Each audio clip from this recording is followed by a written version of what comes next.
नमस्ते दोस्तों, कैसे हो सब। आप सभी को स्वागत है मेरा YouTube channel glow your study पर। हेलो जी, वेरी वेरी गुड आफ्टरनून। क्या हाल चाल? उम्मीद कर रहा हूँ सब लोग बहुत अच्छे होंगे, बहुत बढ़िया होंगे, ताबड़तोड़ तरीके से पढ़ रहे होंगे। आप सब लोगों का स्वागत है दोबारा आज के सेशन में। जल्दी से बताओ, मेरी आवाज़ तुम्हें बढ़िया से सुनाई दे रही है क्या नहीं? गुड आफ्टरनून जी, गुड आफ्टरनून। अब संडे संडे जैसा नहीं रहा है, संडे संडे जैसा नहीं रहा। चलो एक बार सारे सेशन में जुड़ जाएं, फिर आज का हम सेशन स्टार्ट करते हैं। यूनिवर्स वाला टॉपिक करना है, दो चार अच्छी अच्छी बातें छुपी हुई उनको कंप्लीट करेंगे। प्रणाम जी, प्रणाम प्रणाम। राम राम जी, राम राम। ओके, हमारे तो सारे दिन एक जैसे, सही बात है। स्टूडेंट लाइफ में सब दिन एक जैसे ही होते हैं, कोई बदलाव नहीं। सर नागा पर्वत ट्रांस हिमालय में है या लेसर में है? देखो यार, नागा पर्वत यहाँ पे लाइन करता है ना, नागा पर्वत ये वाला, ये बिल्कुल बॉर्डर पे लाइन करता है, ये ट्रांस हिमालय का पार्ट बनेगा, ये ट्रांस हिमालय का पार्ट बनेगा। ये नीचे ग्रेटर आएगा, लेसर तो और नीचे होगा ना, लेसर तो और नीचे होगा, तो बेसिकली ट्रांस होगा, ट्रांस ना दिखाई दे तो ग्रेटर लगा। चलो ठीक है, ओके।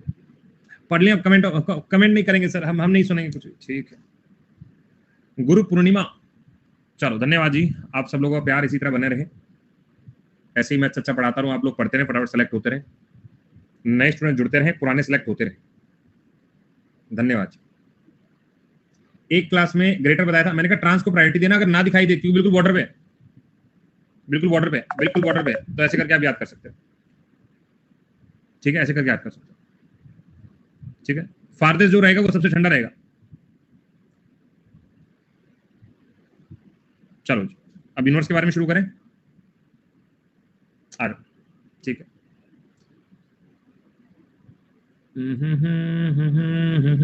कल हमने कहां तक पढ़ लिया था? हमें सब हीलियोसेंट्रिक, सब बिग बैंग थ्योरी, ये सब पढ़ चुके हैं। हाँ सर पढ़ चुके हैं, इधर आ जाओ। एलिप्टिकल पढ़ चुके हैं, ये सब तुमने देख लिया होगा। अच्छा, स्टार्स वाला मैटर बचा हुआ है। अच्छा थोड़ा सा पीछे आते हैं, कूपर बेल्ट तक हो गया था, ठीक है। कल की क्लास मिस हो गई थी, रिकैप चाहिए क्या? स्टार तक कल कंप्लीट करवा दे, स्टार वगैरह करवाना। अब बीच में रिकैप करवाऊंगा क्योंकि बिल्कुल फ्रेश टॉपिक से शुरू कर रहा हूं मैं, ठीक है। पहला हेडिंग डालो अर्थ, अर्थ के बारे में, पृथ्वी के बारे में हमको बता दो। हम जानते हैं सर, वैसे तो सब समझ आ रहा है, पर कुछ लगता है बेसिक घुट रहे हैं, प्लीज कंसीडर दिस। यार बेसिक छूट रहा है, कुछ बेसिक छूट रहा है हमारा,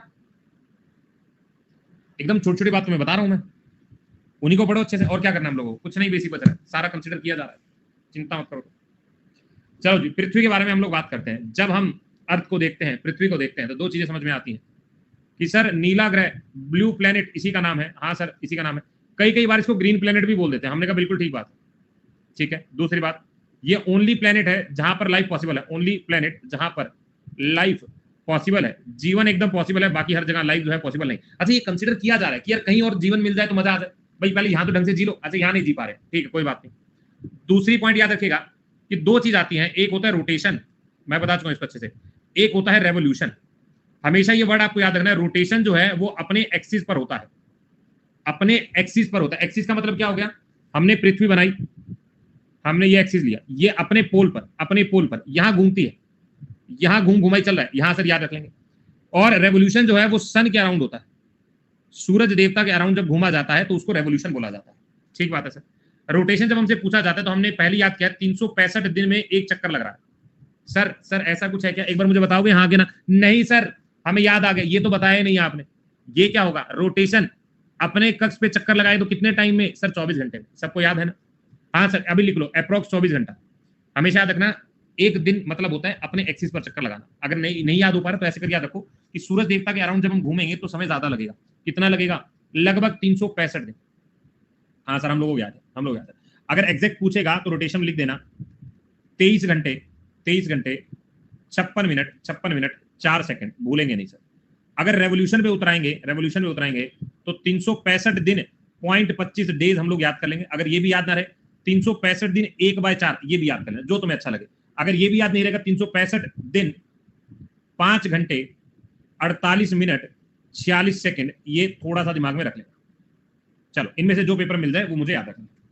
अगली बात, एक बार इसको लिखते चलो, साथ साथ लिखते भी रहो। अब एक चीज आप याद रखो कि अर्थ जो है वो गोलाकार नहीं है। क्या नहीं है? गोलाकार नहीं है। एक बार एक साइंटिस्ट आया, उसने बोला पृथ्वी गोल है, तो क्वेश्चन क्या बना कि वो पहला व्यक्ति कौन है जिसने कहा पृथ्वी गोल है? नाम बताओगे? अरस्तु। बहुत बढ़िया, बहुत ही बढ़िया दीप, तुमने मेरा दिल जीत लिया, तुमने दिल जीत लिया। तो याद रख लो, फर्स्ट पर्सन जिसने ये बोला कि पृथ्वी गोल है, पृथ्वी जो है वो स्फेरिकल है, याद रखिएगा, उनका नाम है अरस्तु या एरिस्टोटल। ये आपको वर्ड याद रखना। एक बार पिछला नोट करो, पिछला नोट करो, फिर चलेंगे। पिछला नोट करो। इंडिका में मेंशन है शेप ऑफ द अर्थ। अच्छा, बहुत बढ़िया रिया, तुमने एकदम सही जवाब दिया। लेकिन अगर मैं तुमसे पूछूं कौन सा चैप्टर है? नहीं बताऊंगी सर, नहीं बताऊंगी। कौन सा चैप्टर होगा? Radhe Radhe. Chapter number 14, chapter number 14, 14th chapter. अब इतना डिटेल में हमसे कोई पूछेगा नहीं तो कोई मतलब नहीं है, ठीक है? इतना डिटेल में हमको नहीं जाना है। तो 14 चैप्टर है। वैसे अगर एग्जामिनर ज्यादा ही मस्ती मजाक में आ जाए तो बात अलग है, लेकिन इतना डिटेल में कुछ जाएगा। चलो भाई, चेंज करूं फिर? ठीक है sir, you made geography so easy to learn. I hated geography. मैं भी हेट करता था जब बचपन में। मुझे हमारी एक मैडम थी, मैम गुलाटी, बहुत मारती थी, समझाती कम थी, मारती ज्यादा थी। फिर तब से मन ही खराब हो गया। बाद में पढ़े तो समझ में आया। देखो, फर्स्ट पर्सन जो है जिसने अर्थ को स्फेरिकल कहा, अरस्तु, हम याद रख लेंगे। दूसरा पॉइंट, वैसे प्रेजेंट डेट में एक्चुअल शेप क्या है? प्रेजेंट डेट में एक्चुअल जो शेप है वो पृथ्वी की कैसी है? सर वो शेप जो है वो जियोड शेप, या इसी को हम ऑबलेट स्फेरॉइड बोल देते हैं तो भी चल जाएगा। ओवलेट स्फेरॉइड बोल देते हैं तो भी चल जाएगा। हाँ सर, ये वाली बात हमको समझ में आती है। ठीक है, इतनी सी बात हमको समझ में आ गई। आगे बढ़ो। जब मैं पृथ्वी का गोला बनाता हूं, गोला कैसे बना दिया सर? थोड़ा सा ना ऐसे बना देता हूं। हमेशा याद रखना ऐसा होता है शेप। तो यहाँ पे याद रखना, यहाँ से लेकर यहाँ तक और यहाँ से लेकर यहाँ तक, ये इनका डायमीटर होगा। थोड़ा लाइन इधर उधर जाए तो एडजस्ट कर लेना। 12,736 किलोमीटर की कुल लंबाई यहाँ पर है और 12,714 किलोमीटर की कुल लंबाई यहाँ पर है। यह आपसे कई बार पूछा गया है कि बताओ डायमीटर कितना होगा। ये क्या लिख रहा हूं मैं? डायमीटर लिख रहा हूं। भाई किसी को डायमीटर रेडियस में कोई समस्या, मैथ का कोई दुख किसी को छाया हो कि सर डायमीटर क्या होता है, रेडियस क्या होता है? सबको पता है ना? एक गोले की कुल दूरी जो होती है वो डायमीटर है, उसको आधा कर देते हैं, आधा आधा कर देते हैं, तब जाके वो रेडियस बनता है। ठीक है, तो ऐसा करके याद कर लेना कि डायमीटर और रेडियस क्या है। समझ गए? अब ये जो होंगे हमेशा याद रखना, ये पोल्स होते हैं। ये क्या होते हैं? हमेशा पोल्स होते हैं। ये क्या होगा सर? पोल्स होगा। ये क्या होता है सर? ये क्या होता है? ये इक्वेटर की लाइन है। कौन सी लाइन है? इक्वेटर की लाइन है। अच्छा, एक सवाल वैसे ही पूछ दे रहा हूँ, एक सवाल वैसे ही पूछ दे रहा हूँ। अगर बाई चांस पेपर में आ जाए तो शर्माना नहीं, आंसर लगा दें। देखो, मानते हैं कि भाई ये पृथ्वी है, ठीक है, ये पृथ्वी है, ये इक्वेटर की लाइन हो गई, ये ट्रॉपिक ऑफ कैंसर है, ट्रॉपिक ऑफ कैप्रिकॉर्न है, ये आर्कटिक रीजन है और एंटार्क्टिक रीजन है। ध्यान से सुनना जरा। 0 डिग्री की लाइन है, 23.5 डिग्री की लाइन है, 66.5 डिग्री की लाइन है और 90 डिग्री की लाइन है। 23.5 डिग्री की लाइन है, 66 डिग्री की लाइन है और ये 90 डिग्री की लाइन है। ठीक है, हम इतना समझ गए। अगर मुझसे कोई ये पूछे, ध्यान से सुनना, अगर कोई मुझसे ये पूछे कि ये सूरज देवता, ये सूरज देवता है, सूरज देवता वैसे तो बड़े होते हैं, ये सूरज देवता है, तो सूरज देवता की किरण, सूरज देवता की किरण परपेंडिकुलर यानी अर्थ पर 90 डिग्री पर किस डिग्री तक जाती है? नहीं समझ में आया? मैंने कहा यहाँ से जो सीधी किरणें आती हैं वो 90 डिग्री पर जाती हैं, अर्थ पे कहां तक? हमेशा अपने दिमाग में पिक्चर क्लियर रखिएगा कि सूरज की जो एग्जैक्ट 90 डिग्री की लाइन है वो 23.5 डिग्री यानी ट्रॉपिक ऑफ कैंसर, और नीचे की अगर मैं बात करता हूं यहां पर ट्रॉपिक ऑफ कैप्रिकॉर्न, इन दोनों लोकेशन तक जाती है। यानी सूरज देवता जो है वो यहां पे रोटेट करता है, यहां पे रोटेट करता है। याद रखोगे? मतलब इक्वेटर पर 2 बार 90 डिग्री है, इन पर एक बार 90 डिग्री है। सर ऊपर से गए, ऊपर से गए। मैं तुमको एक और तरीका बताता हूं। पहले तो दिमाग में रख लो कि सूरज की जो डायरेक्शन है ना, जो डायरेक्शन है वो बस 23.5 डिग्री नॉर्थ है, 23.5 डिग्री साउथ है, इसके बीच में ही चलता है, इसके पीछे जाता ही नहीं है। ठीक है, नीचे से गया भैया बबलू, ये मेरे साथ खेल नहीं बबलू भैया, नीचे जा रहा है, तुम निकल जाओ, तुम उसके नीचे निकल जाओ। ठीक है, अब दोबारा समझो, मैं ये कह रहा हूं, देखो ये पृथ्वी है, ये पृथ्वी है। हम ये कहते हैं कि इक्वेटर की लाइन है, हाँ सर है, एक ट्रॉपिक ऑफ कैंसर की लाइन है, एक ट्रॉपिक ऑफ कैप्रिकॉर्न की लाइन, 2 लाइनें हैं, हाँ सर। ध्यान से सुनना, हम ये कह रहे हैं 0 डिग्री, 23.5 डिग्री और 23.5 डिग्री, ये साउथ है, ये नॉर्थ है, ये इक्वेटर की लाइन है। हम ये कहते हैं कि सूरज देवता की जो सीधी किरणें है ना, जो डायरेक्ट पृथ्वी पर पड़ती है 90 डिग्री पर, वो यहां पर मैक्सिमम होती है, इसके पीछे नहीं जाती।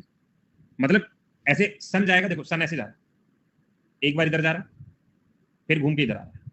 मतलब एक्चुअल में क्या हो रहा है, वो सन नहीं जा रहा है, पृथ्वी घूम रही है। पर हम याद करने के लिए कर लेंगे, पृथ्वी घूमती है तो सूरज देवता मैक्सिमम यहां पर और मैक्सिमम यहां पर, इसके बियॉन्ड नहीं जाते। सर कुछ समझ में आया? मैंने कहा यहां नहीं आएंगे, यहां नहीं आएंगे, मैक्सिमम यहां पर जाएंगे और मैक्सिमम यहां पर जाएंगे। एक बार देखो यहां पे है, जब सूरज देवता यहां पे होंगे, हमारे यहां सर्दियां छाई है, सूरज देवता जब यहाँ पे होंगे हमारे यहाँ गर्मियां चाहिए, बोलो बात समझ में आ गई। जब हमारे यहाँ ट्रॉपिक ऑफ कैंसर पे सीधी लाइन पे रोशनी गिरी, हमारे यहाँ गर्मियां आ गई। जब वो इधर आ गए तो हमारे यहाँ सर्दियां आ गई, बोलो बात समझ में आई। गर्मी सर्दी का क्या हिसाब है? हाँ सर, अर्थ के रोटेशन के कारण जो है सूरज देवता यहाँ पे मैक्सिमम आते हैं, यहाँ पे मैक्सिमम आते हैं, उसके अलावा कुछ। फिलहाल इतना याद रखो, अब ये टॉपिक करवाऊंगा तो समझ में आएगा जब मैं सीजनल वेरिएशन करवाऊंगा।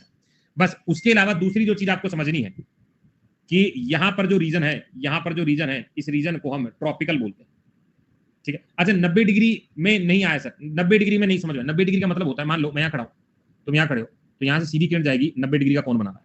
ये सीधी, तो सूरज देवता यहाँ पे है, ये सीधा यहाँ गया। 90 डिग्री का कौन बना दिया? ये लो बना दिया कौन?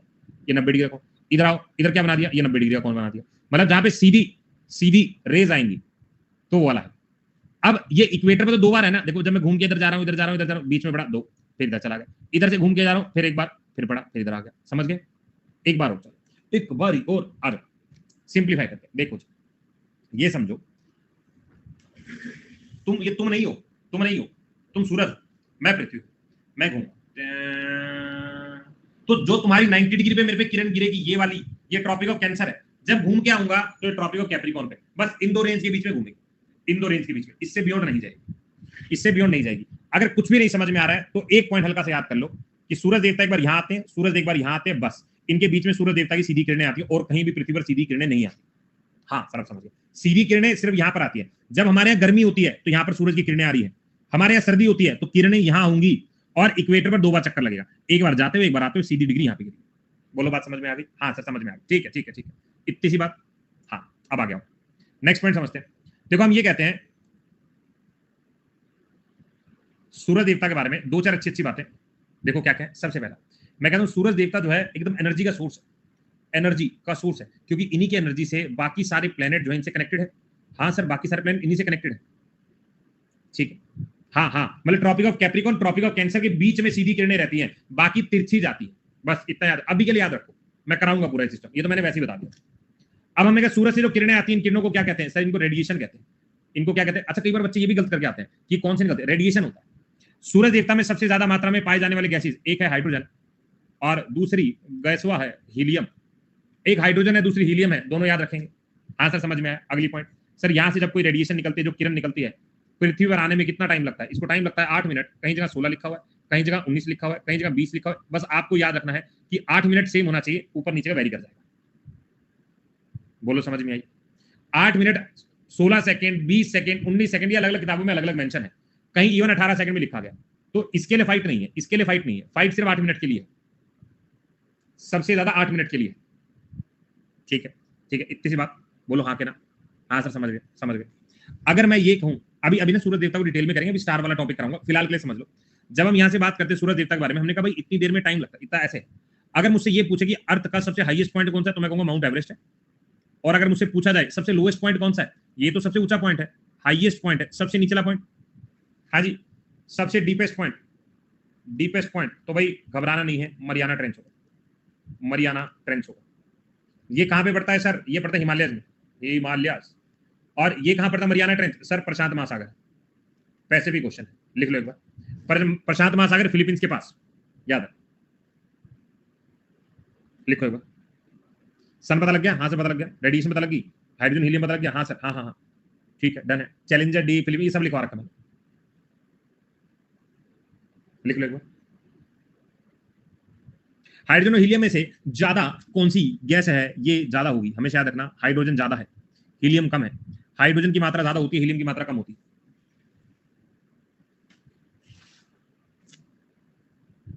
चलें आगे, अगला टॉपिक लिख दो, चंदा मामा दूर से, ये हमें याद रखना है, ठीक है। ईवीएस की क्लास टाइम पर पॉलिटी की क्लास है, ये कौन सी बात हुई? पॉलिटी की किसकी क्लास चल रही है? किसी और टीचर क्लास चल रही है क्या? ठीक है जी, जीतू भैया क्लास चल रही है भाई। देखो अब वो तो मैंने लगा दिया, देखो 15 क्लास तो मैं चेंज नहीं कर सकता, तो मैं चेंज नहीं कर पाऊंगा, 15 क्लासेस तो हैं, ठीक है। तुम 15 क्लास देख लो, उनकी देखनी उनकी देख लो, मेरी क्लास देख लो, मैं कोई दिक्कत नहीं, अब मैं चेंज नहीं कर, क्योंकि मैं मॉर्निंग वाली उसी टाइम करता हूँ, ठीक है। बैक करो, 15 क्लास इन्वायरमेंट की है, तुम देख लो, जैसे तुम कंफर्टेबल वैसे कर लो, कोई परेशानी वाली बात नहीं, ठीक है। सुबह 10:30 बजे होती है, 10:30 से 12 या 11 जो भी है, वो वाला आप देख सकते हो। आई थिंक हमारा एसएससी कैटेगरी में वो टॉपिक भी किसी ने नहीं किया हुआ है, चलो इधर भाई, सुबह 10:30 बजे तुम्हारी इन्वायरमेंट की क्लास ले रहा हूं मैं। सुबह 10:30 बजे इन्वायरमेंट इकोलॉजी की क्लास है। हमारी कैटेगरी में ये वाले कोर्सेज नहीं है तो आप कर लेना, ठीक है। मेरे को कोई दिक्कत नहीं, तुम लाइव नहीं कर पा रहे हो, लेकिन इसको रिकॉर्डेड जरूर करना है। यहां से तुम्हारे 2 से 3 क्वेश्चन बनेंगे, ठीक है। 2 से 3 क्वेश्चन बनेंगे, मैं बता रहा हूं। इसको अच्छे से कर लेना, छोड़ना नहीं इसको। और जितना अब ज्योग्राफी में करा रहा हूं, यहां से भी तुम्हारे एग्जाम में क्वेश्चन बनेंगे, क्योंकि मैं क्लाइमेट, एग्रीकल्चर, सॉइल वो सारे टॉपिक करवाऊंगा, ठीक है। चलो अब इधर सुनो मून के बारे में। अब मून क्या है सर? मून कहते हैं ना सैटेलाइट है, उपग्रह है। किसका सैटेलाइट है सर? सैटेलाइट ऑफ अर्थ है, पृथ्वी की सैटेलाइट है। अब क्वेश्चन ये बनता है कि इसका कितना % हिस्सा हमको दिखता है जब हम देखते हैं। हाँ सर पूरा ही तो दिख रहा है। अरे इधर से देखो, इधर से देखो, लगभग लगभग कितना कह रहे? 2/3, लगभग 59% एरिया दिखता है। एरिया जो है पृथ्वी से विजिबल है। अब कई एग्जाम में 2/3 करके लिख देते हैं, लेकिन जनरली आंसर होना चाहिए। फिर भी 2/3 मैंने 2-3 जगह पेपर में देखा हुआ है, ऐसे करके मैं याद कर सकता हूँ, ठीक है। करेक्ट आंसर वैसे 59% है। अब ये कहते हैं कि चंदा मामा से अगर किसी रोशनी को पृथ्वी पर आना है तो कितना समय लगता है? पास में ही तो है, ये अगले मोड़ पर घर है उनका, 1.3 सेकंड लगते हैं। 1.3 सेकंड लगता है, ये पास में ही। अच्छा मून का अपना कोई एटमॉस्फेयर है क्या? कोई एटमॉस्फेयर नहीं है सर इनका, खाली पड़ा है वहां। अच्छा उसके बाद अपनी कोई वहां पे साउंड, सर एटमॉस्फेयर नहीं तो आवाज कैसे गूंजेगी? तुम कहोगे अरे दोस्त सुन मेरी बात, तो नहीं सुन पाएगा। एटमॉस्फेयर नहीं है ना, ट्रेवल कैसे करेगी साउंड? उसको तो मटेरियल चाहिए चलने के लिए, तो नहीं मिल रहा तो नहीं होगा। अब सवाल है, पहला व्यक्ति जिसने अपने शुभ कदम रख के घर में एंट्री की, सामने रखा छोटा सा लोटा, उसमें चावल, कदम रख के दाएं पैर बाएं पैर, ठीक है। याद रख लीजिएगा 29 जुलाई 1969 में एंट्री हुई, याद रखना। फर्स्ट स्टेप जो मून पे रखा गया था वो इन्होंने ही रखा था, इन्होंने रखा था। वैसे मैं अभी एक पढ़ रहा था एक चीज, तो उसमें लिखा हुआ था कि 3 लोग गए थे। हम लोग नील भैया को ही जानते हैं, लेकिन 3 लोग गए थे। दूसरा बंदा जो था उसका नाम था एडविन नाम का बंदा। ये कह रहा 3 में से एक तो बंदा गया जिसने कदम नहीं रखा, वो नहीं गया, कह रहा मैं जाता, मम्मी ने मना किया। 2 लोग गए थे, नील और एडविन नाम का बंदा। लेकिन जनरली हमसे इतना डिटेल में कोई पूछता नहीं है, तो हम पहले व्यक्ति को नाम याद कर लेते और चल जाता है। एक बार नोट करो। चंदा मामा के बारे में हमने देख लिया। बस एल्ड्रिन, एडविन, एल्ड्रिन एक ही चीज है, मतलब थोड़ा देख लेना, ऐसे कोई नाम। कॉलिन भी था, कॉलिन उतरा नहीं, कॉलिन कह रहा नहीं मैं नहीं जाऊंगा। मून की स्टडी को क्या बोलते हैं? सेनिलोलॉजी, सेनिलो अभी लिखवाऊंगा, चिंता मत। एक बार लिख लो फिर आगे चलते हैं। डायमीटर, ग्रेविटी, अरे लिखवा तो रहा हूं, तो थोड़ा सबर नहीं है, शांति, पेशेंस।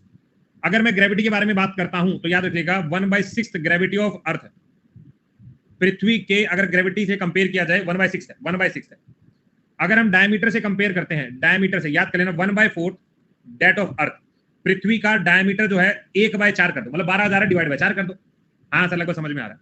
दूसरी बात, मून जो है हमारे आसपास चक्कर काटर रिवॉल्व कर रहा है कितने टाइम में? कह रहा है लगभग 27 दिन 7 घंटे 43 मिनट। ये आपको याद रखना है, ये क्वेश्चन में तुमसे पूछ सकता है।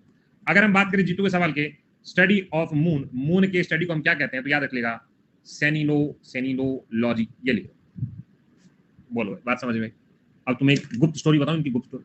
कह रहे मून कैसे बना था? कई किताबों में लिखा गया है कि मून जो है वो पृथ्वी का ही हिस्सा है।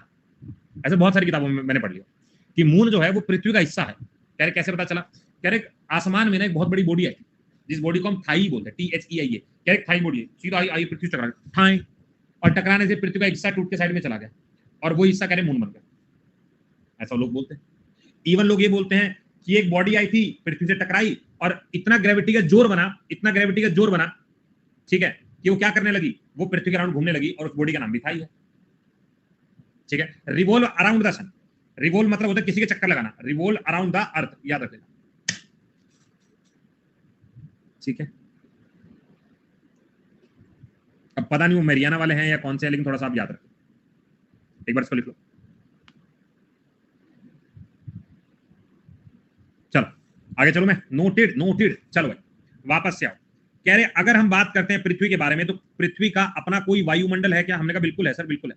हम सांस कैसे लेंगे अगर वायुमंडल नहीं होगा? अच्छा बोला क्या जाता है? बोला ये जाता है कि देखो शुरुआती समय में ऐसा नहीं था जैसा आज है।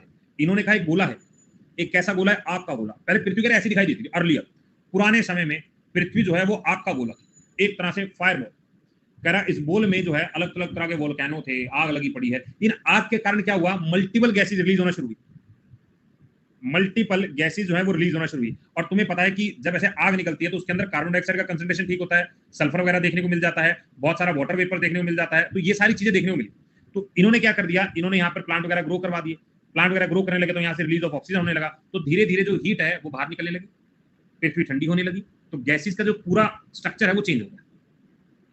ये भी एक थ्योरी है, ठीक है। तो ये कहते हैं पृथ्वी जब ठंडी हो गई थी, पृथ्वी जब कूल डाउन हुई थी, तो जितनी गैसेस हैं वो ऑलमोस्ट स्ट्रक्चर चेंज हो गया था ड्यू टू कूल डाउन और ड्यू टू वेरियस प्लांट्स। हमने कहा ठीक बात, ठीक बात, हमें क्या दिक्कत है।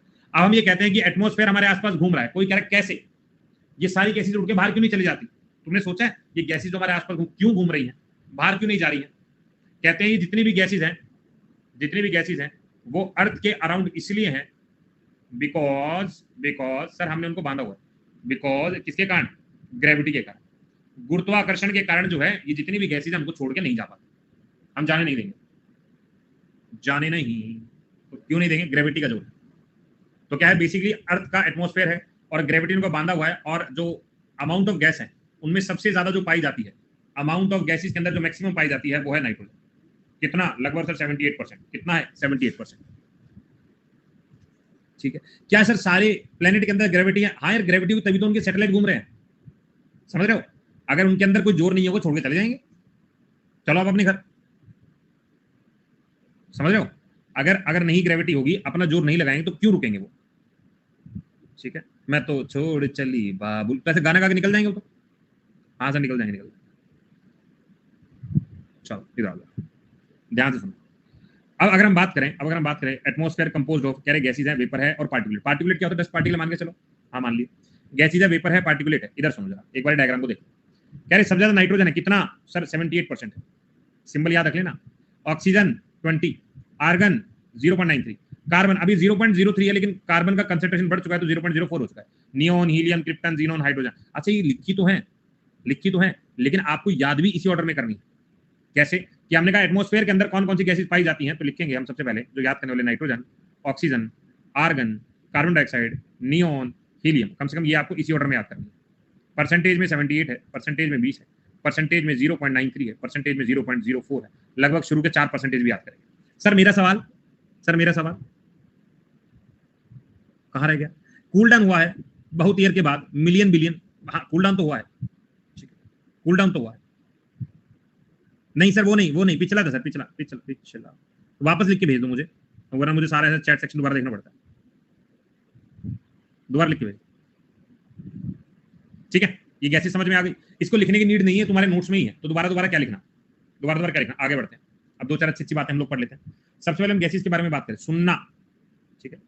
हमने कहा नाइट्रोजन और ऑक्सीजन जो है नियरली 99% हमारी गैसेस को कंज्यूम करते हैं। बाकी रिमेनिंग जो गैसेस हैं या तो इनर्ट है, रिएक्ट नहीं कर रही हैं, जो 1% हमारे वायुमंडल का कवर करते हैं। हमने कहा ठीक बात है। हमें ऑक्सीजन के बारे में जब हम बात करते हैं ओनली 21, इसको 20 के अराउंड मान के चलो, ठीक है। टोटल वॉल्यूम जो भी हमारे एटमॉस्फेयर के अंदर उसके अंदर है। इसका काम होता है कि जितने भी लिविंग ऑर्गेनिज्म है वो ऑक्सीजन इनहेल करते हैं, इसीलिए जीने के लिए बहुत जरूरी है। उसके बाद कहते हैं कि जो भी कंबशन होता है वो भी ऑक्सीजन के बिना पॉसिबल नहीं हो पाएगा। एक बार सुन लो, पहले सुन लो। नाइट्रोजन जो है 78% कंस्टिट्यूट करता है टोटल एटमॉस्फेरिक वॉल्यूम का, और नाइट्रोजन जो है बेसिकली कंबशन ऑक्सीजन डाइल्यूट होकर काम करता है, हमें कोई मतलब नहीं। कार्बन डाइऑक्साइड जो है 0.038% है, और इसका बेसिकली काम क्या होता है कि इसको प्लांट कंज्यूम करते हैं, ग्रीन हाउस गैस का काम करता है, ये आपको ध्यान रख लेना है। कार्बन डाइऑक्साइड और water vapour are mainly found in 90 kilometre from the surface of the earth. अब एक बार मेरी बात सुनो, मैंने कहा जी हमारा एटमॉस्फेयर है, तुमने मान लिया कि हाँ सर है तो है। अगर मुझे बताओगे नाइट्रोजन, ऑक्सीजन, आर्गन, उसके बाद कार्बन डाइऑक्साइड, नियोन, हीलियम, ये ऑर्डर था, हमने याद किया था। अगर हम सबसे पहले नाइट्रोजन के बारे में बात करें, नाइट्रोजन जो है गैस ठीक है, कंबशन थोड़ा बहुत मदद कर देती है, लेकिन हमको नहीं चाहिए। ऑक्सीजन के बारे में अगर हम बात करते हैं तो मैं ये कहता हूं कि ऑक्सीजन जो है लगभग 20 पॉइंट ना है, मतलब 20 लिख लो। हमने कहा ये लिविंग ऑर्गेनिज्म के लिए जरूरी है, जीवन के लिए सबसे जरूरी है, जलाने के लिए, कंबशन के लिए इसको चाहिए, हाँ ठीक है। अगर हम बात करते हैं कार्बन डाइऑक्साइड के बारे में तो हम कहते हैं प्लांट कंज्यूम करता है, ग्रीन हाउस गैस में एक मेजर रोल प्ले करता है। तो ये दो गैसेस का आप याद रखो। बाकी क्या है, इनर्ट गैसेस का मतलब क्या होता है, इनर्ट गैसेस वो गैसेस होती हैं जो जनरली नॉट सो रिएक्टिव, इतनी ज्यादा रिएक्ट नहीं करती, ये वर्ड आप याद रखिए, ठीक है। आर्गन बहुत सारे आर्टिफिशियल यूज होता है, ऐसा जितना ज्यादा यूज नहीं है, ठीक है। मैं दोबारा रिपीट करूंगा, घबराने की बिल्कुल जरूरत नहीं है। अब एक गैस दिखाई दे रही है ओजोन, O3, याद रखना इसको बोला जाता है एलोट्रोप ऑफ ऑक्सीजन। ऑक्सीजन का बस ढांचा चेंज किया हुआ है, इसको एलोट्रोप बोला गया। हमने कहा ठीक है, ये मोस्ट इंपोर्टेंट गैसेज एटमॉस्फेयर में पाई जाती है। एक्चुअली जो है इसका काम होता है यूवी रेज को रोकना, यूवी रेज को स्टॉप करना, ये इसका काम होता है। हमने कहा बिल्कुल ठीक बात है। हमने कहा ये 20 से 25 किलोमीटर के बीच में देखने को मिलती है, कौन सी, ओजोन लेयर है। 0.0006%, मतलब हम लोग याद नहीं करेंगे। ओजोन जो है हार्मफुल अल्ट्रावायलेट रेज को रोकेगा, और छोटा मोटा amount helium, hydrogen, xenon, krypton, methane ये हमारे वायुमंडल में देखने को मिलेगा। ठीक है, अरे लिखवा दूं, पहले समझ तो यार, एक तो ना तुम्हें एक कीड़ा काट चुका है लिखने का, बस लिखवा दो, समझ तो हम घर लेंगे, पहले एक बार समझ तो लो, समझ तो लो एक बार। लिखवाने का क्या, लिखवा दूंगा मैं, नोट्स तो मार्केट में है यार, हम तो समझने के लिए बैठे हैं, हम तो समझने के लिए। ठीक है, पढ़ लो पहले एक बार, पढ़ लो। देखो भाई, हमने सबसे पहले क्या बोला कि हमारा एटमॉस्फेयर है, हमने कहा ठीक बात है, ग्रेविटी से चिपका हुआ है, चिपका दो ग्रेविटी से। हमारे एटमॉस्फेयर के अंदर क्या क्या मिलता है, गैस मिलते हैं, वेपर मिलते हैं, पार्टिकुलेट मिलते हैं, ठीक बात है। इनमें ये गैसेज आपको इसी ऑर्डर में याद रखनी है कि नाइट्रोजन होगा, ऑक्सीजन होगा, आर्गन होगा, कार्बन डाइऑक्साइड होगा, नियोन होगा, हीलियम होगा, ठीक बात। इनके इस्तेमाल क्या है, नाइट्रोजन को कुछ याद करने की जरूरत नहीं, लेकिन ऑक्सीजन जीने के लिए बहुत जरूरी है, आग जलाने के लिए जरूरी है। कार्बन डाइऑक्साइड ग्रीन हाउस और प्लांट की रिक्वायरमेंट है, ठीक है। एक ओजोन जो अलग लेयर निकल के आती है, ओजोन जो है स्ट्रेटोस्फेयर में मिलती है, और इसका काम क्या होता है, यूवी रेस को रोक के रखना। अब एक बार समझ लो, मैं आराम से कराऊंगा तुम्हें। नेक्स्ट आएगा वाटर वेपर, इधर सुनो जरा, देखो वाटर वेपर जो है 0 से 5% बाय वॉल्यूम कंस्टिट्यूट करता है, ठीक है। ये डिपेंड करता है कि टेम्परेचर वहां कैसा है, इक्वेटर से कितना दूर है, पोल के कितना पास है, इसके ऊपर डिपेंड करता है। 90% जो भी टोटल एटमॉस्फेरिक वाटर वेपर होगा वो 5 किलोमीटर की हाइट के अंदर अंदर होगा। इसी के कारण, वाटर वेपर के कारण बादल बनते हैं, धुंध बनती है, बारिशें आती हैं, स्नोफॉल होती है, किसके कारण होती है, वाटर वेपर के कारण होती है। एक बार दोबारा बोलो, मैं कह रहा वाटर वेपर जो है वायुमंडल यहाँ है, तो इसके ना 5 किलोमीटर की रेंज के अंदर अंदर होगा 90%। इसका काम ये होता है कि जितना भी बारिशें हैं, स्नोफॉल है, तूफान है, आंधी है, बादल है, सब यही क्रिएट करेगा, ठीक बात है। पार्टिकुलेट मैटर क्या होता है, छोटे छोटे कण।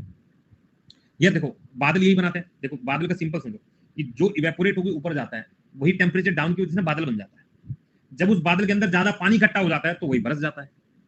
दोबारा बोलो, मैंने कहा देखो नीचे से इवेपोरेशन चल रहा है, वाष्पीकरण चल रहा है, जा रहा पानी इकट्ठा हो रहा है, ऊपर टेम्परेचर डाउन हो रहा है, तो जो नीचे से उड़ के गए थे वो ऊपर बादल बन गए। अब बादल बन गए तो क्या धीरे धीरे और इवेपोरेशन आ रहा है, और इवेपोरेशन आ रहा है, और इवेपोरेशन, पानी भर गया, सैचुरेशन पॉइंट आ गया, ऐसा पॉइंट आ गया जब वो पानी को होल्ड नहीं कर पाएंगे, बारिश कर देंगे। अलग अलग तरह के बादल आते हैं, वो भी पढ़ेंगे।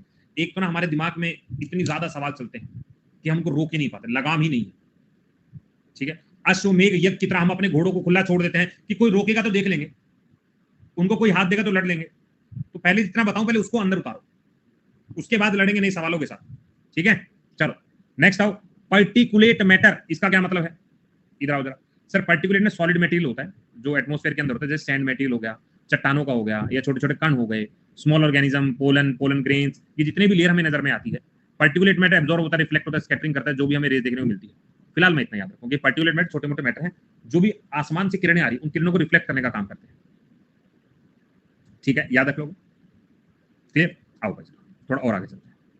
अभी तुमने बहुत चीजें सीखनी है, बस तुम्हें ना रिलैक्स रहने की जरूरत है, ठीक, बहुत चीजें सिखाऊंगा तुम्हें, रिलैक्स रहो। अगर किसी को लिखना है छोटा मोटा लिख लो, हेडिंग डालो एटमॉस्फेयर, वैसे मैं भी लिखवाऊंगा, तुम पता नहीं लिखना चाहते हो क्यों।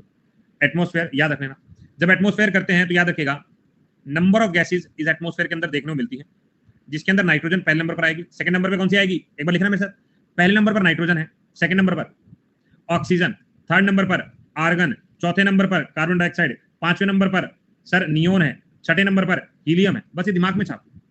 78% अप्रॉक्स, 21% अप्रॉक्स, 0.93% अप्रॉक्स, 0.04% अप्रॉक्स, ये परसेंटेज याद है बस। अगर मैं ये कहूं ऑक्सीजन क्या है, लिविंग ऑर्गेनिज्म के लिए बहुत जरूरी है, लिविंग ऑर्गेनिज्म के लिए बहुत जरूरी है।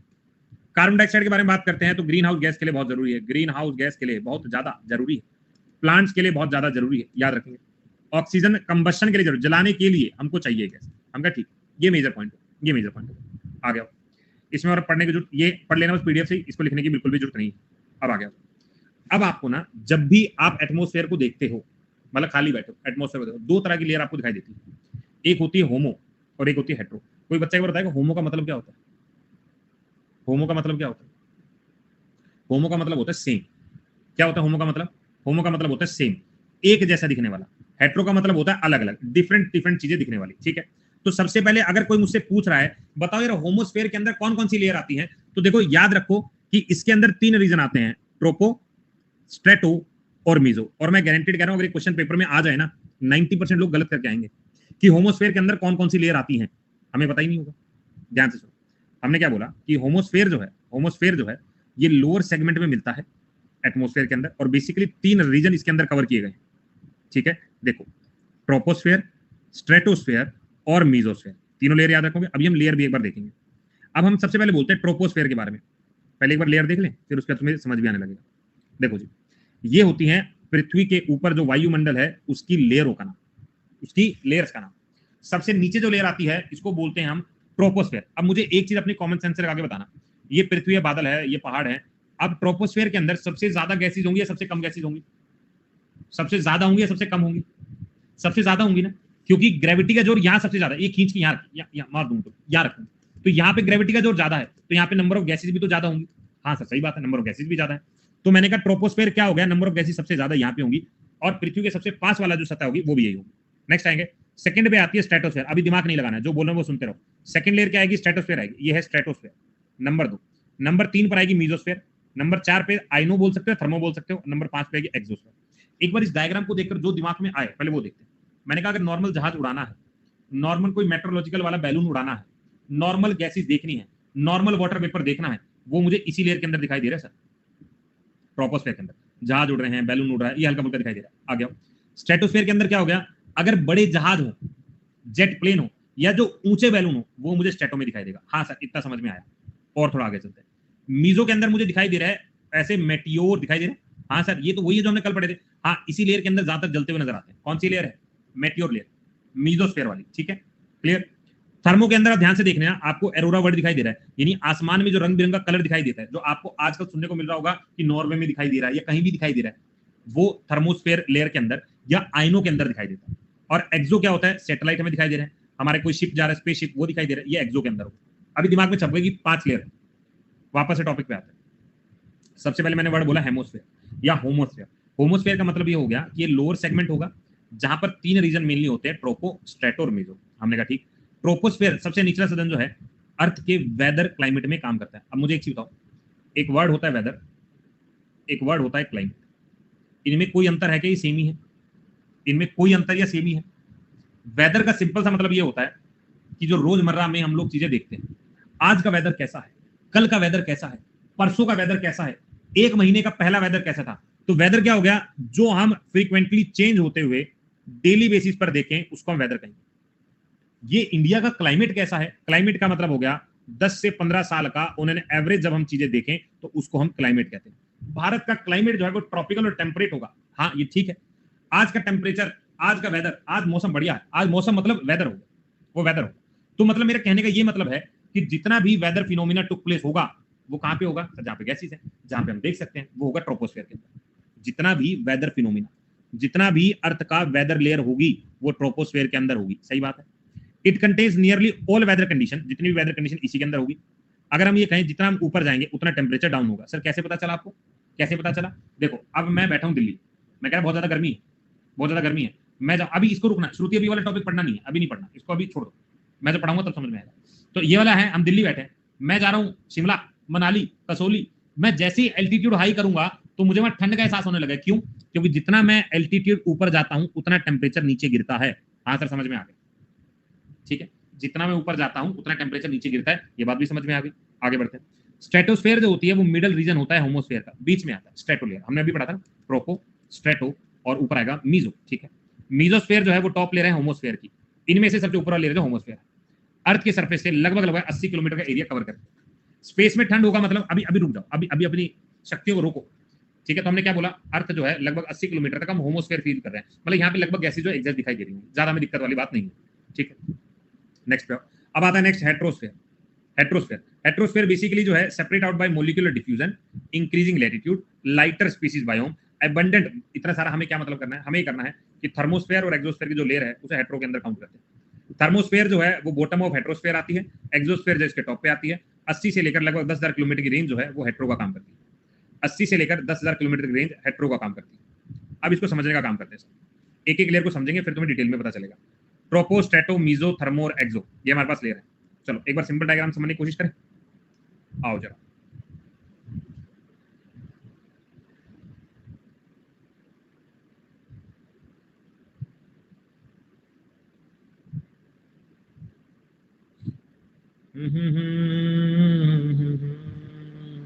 चलो समझिएगा मैं क्या कहना चाह रहा हूं। सबसे पहले ये जो लेयर है इसको बोलते हैं ट्रोपोस्फेयर। ठीक है, हिंदी वाले जिसको नहीं समझ में आ रहा है इसको बोलते हैं शोभ मंडल। शोभ मंडल, ठीक है। सेकंड लेयर आती है स्ट्रेटोस्फेयर। कौन सी लेयर है? स्ट्रेटोस्फेयर।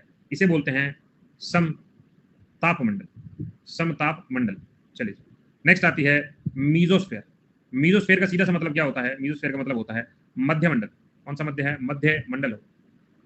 चलिए, नेक्स्ट यहां पर आएगा आयनोस्फेयर, आयन मंडल बोल दें, या इसी को थर्मोस्फेयर बोल सकते हैं, थर्मोस्फेयर बोल सकते हैं। लास्ट आता है एक्सोस्फेयर, इसी को भारी मंडल बोलते हैं, भारी बाहर है ना, सबसे भारी मंडल बोलते हैं। अब ध्यान से सुनना यार, मैंने बाकी सारी लाइनें सही ड्रॉ की थी, ये जो नीचे वाली लाइन है इसको मैंने गलत क्यों ड्रॉ किया? ये 10 किलोमीटर है, ये 18 किलोमीटर है, कोई बताएगा मुझे? मैंने इसे तिरछी लाइन क्यों ड्रॉ की? अब सुनना मेरी बात ध्यान से।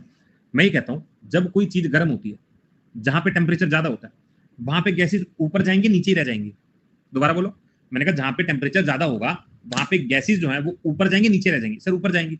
तो अगर मैं ये बोलूं कि ये वाला एरिया इक्वेटर का एरिया है, तो यहाँ पे गैसेज ऊपर जाएंगी। हाँ सर, ये बात समझ में आ गई। और पोल्स वाला एरिया ठंडा एरिया है, तो यहाँ पे गैसेज कम ऊपर जाएंगी, तो 10 किलोमीटर तक का एरिया आ गया। हाँ सर समझ गए, हाँ समझ गए। तो इक्वेटर पर गैसेज ऊपर जाती हैं, इक्वेटर पर गैसेज ऊपर जाती हैं, पोलर पर गैसेज जो है वो नीचे रहती है। इसीलिए अच्छा, ये सवाल आपसे पूछा गया है कि 18 किलोमीटर की अगर ऊंचाई देखी जाए तो वो कहां देखी जाएगी? याद रखना, वो इक्वेटर पर देखी जाएगी। बात समझ में आ गई? हाँ सर समझ में आ गई।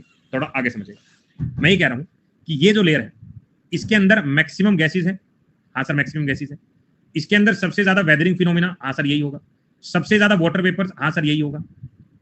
जो भी क्लाउड्स वगैरह क्रिएट हो रहे हैं, रेन आ रही है, जो भी कुछ होगा वो हमें इसी लेयर के अंदर दिखाई देगा। किसके अंदर है? ट्रोपोस्फेयर के अंदर है। हाँ समझ गए। हम लोग सांस ले रहे हैं वो भी ना, हाँ सर इसी के अंदर है। अब थोड़ा ऊपर चलो। अब मैं 18 किलोमीटर से लेकर लगभग 50 किलोमीटर तक का एरिया कवर कर लिया, ठीक है। 50 से फिर 80 किलोमीटर तक का एरिया कवर कर लिया, 80 से 640 किलोमीटर का एरिया कवर कर लिया, और इसके बाद कह रहे 10,000 भी करूंगा तो भी कोई दिक्कत नहीं है, फिर तो भारी मंडल हो गया। ठीक है, समझ गए? साइज की वजह से भी ना सर, देखो यार हमेशा ना इफेक्ट ध्यान रखना कि गैसेज का मेजर इफेक्ट होता है वहां का temperature. More the temperature more the gases will expand, उतनी ज्यादा गैसेज एक्सपेंड करेंगी। इक्वेटर का टेम्परेचर ज्यादा है तो गैसेज विल एक्सपेंड मोर। पोल पे ठंडा पड़ा है तो एकदम वो ठंडे के हिसाब से नीचे दबी रहेंगी। तुम देखोगे जब तुम पहाड़ों में जाते हो तुम्हें बादल यहाँ दिखाई देते, अरे बादल यहीं पे तो है, अरे यहीं पे तो है, ऐसे दिखाई देता है। क्यों? क्योंकि वहां पर टेम्परेचर डाउन है, फ्रीजिंग पॉइंट नीचे है, तो बादल भी नीचे आ जाता है, टेम्परेचर भी डाउन रहता है। वहां पे गैसेज ऊपर नहीं जा रही। क्यों? क्योंकि वहां पे हीट बहुत ज्यादा है, ये टेम्परेचर ज्यादा है। तुम इक्वेटर वाले एरिया में तुम्हें बादल वो ऊपर दिखाई दे रहे हैं, गैसेज एक्सपेंड कर रही है, ऊपर तक जा रही है। चलो, पहले सबको समझ में आया कि ट्रोपोस्फेयर बेसिकली क्या है? हाँ सर समझ में आ गया। पॉइंट नंबर 2 पे आओ। सर ये जो लेयर है ना, ये वाली स्ट्रेटोस्फेयर वाली, इसके अंदर एक लेयर, इसके अंदर एक लेयर है,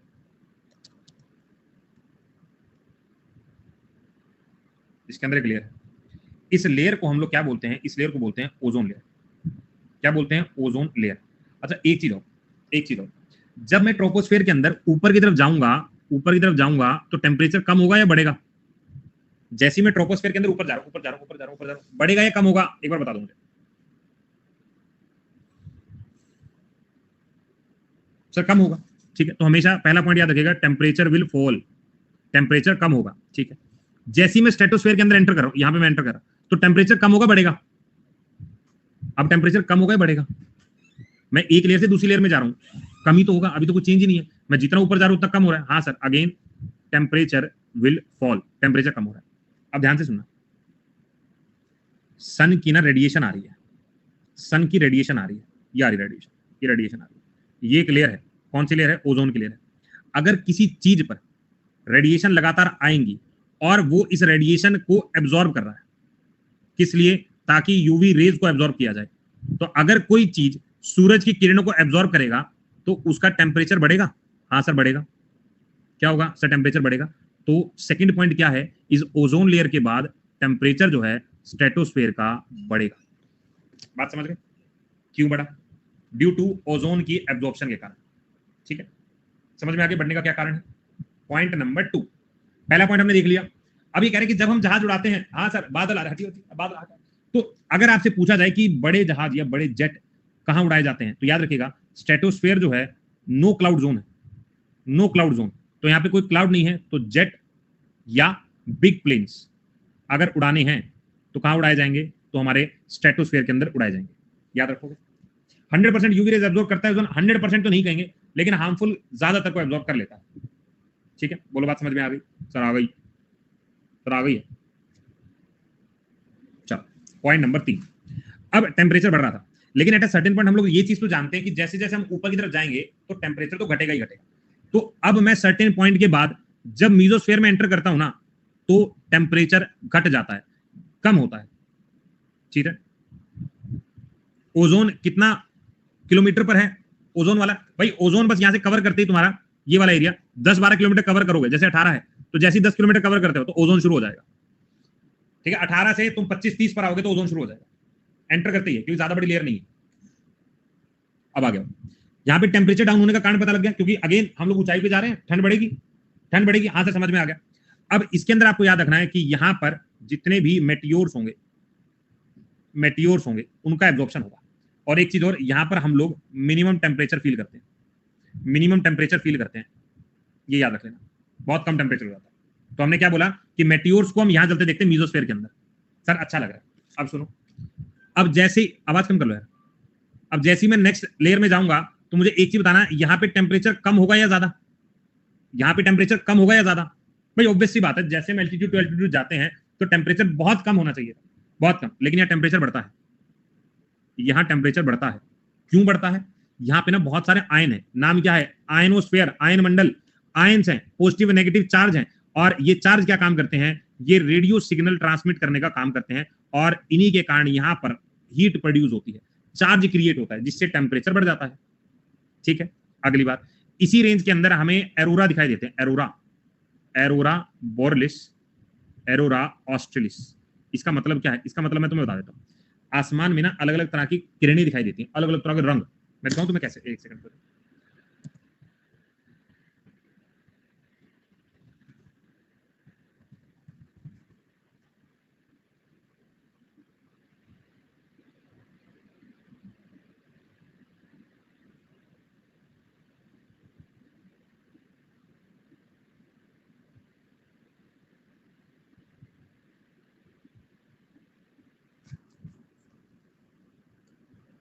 देखो ऐसा दिखाई दे रहा है, अगर मुझे नॉर्दर्न हेमिस्फीयर में दिखाई देता है तो देखो आपको दिखाई दे बोरलिस, ऐसा कलर।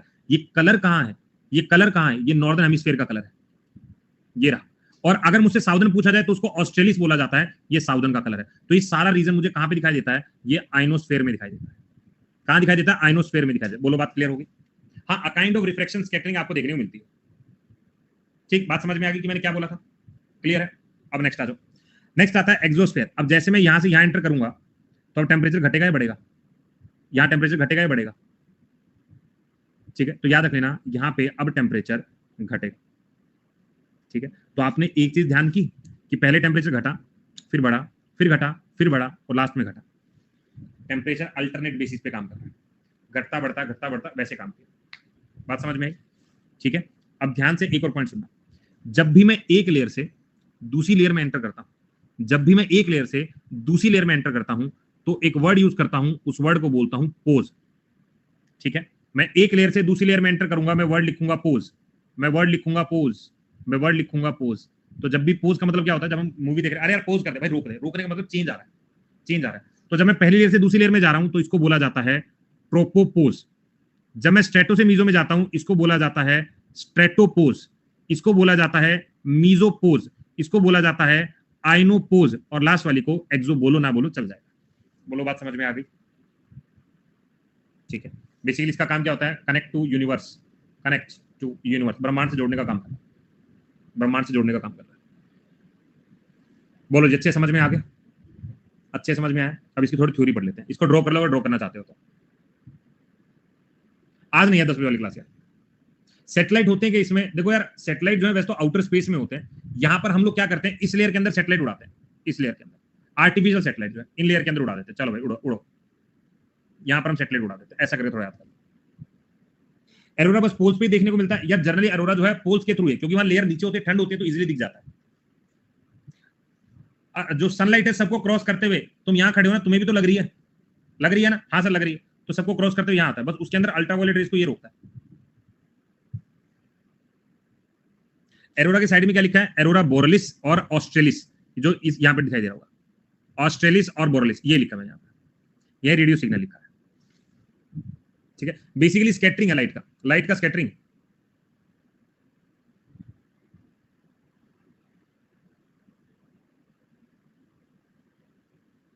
एक बार इसको नोट कर लो, फिर आगे चलते हैं। दो चार अच्छी अच्छी बातें और बता देता हूँ, फिर पढ़ेंगे। ठीक है, विराज कह रहे ये मेटियोर्स क्या है? ये कल हमने बताया था ना, what is meteoroids, what is right, what is road, ये कल पढ़ा था हमने।